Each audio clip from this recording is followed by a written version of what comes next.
ஹீரோக்களுக்கு மத்தியில நீங்க ஹீரோவாகிறதுக்கு இது ஒரு நல்ல வாய்ப்பு. இதனால உங்க சினிமேட்டிக் யூனிவர்ஸ் ஒட்டு மொத்தமா மாற போகுது.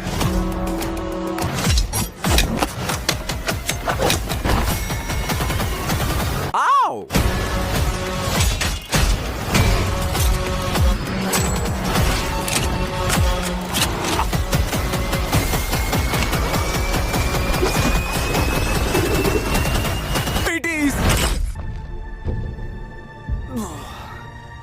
மனித குரங்கு மாதிரி நிக்காம சட்டு புட்டுன்னு தூக்கி விடு தம்பி.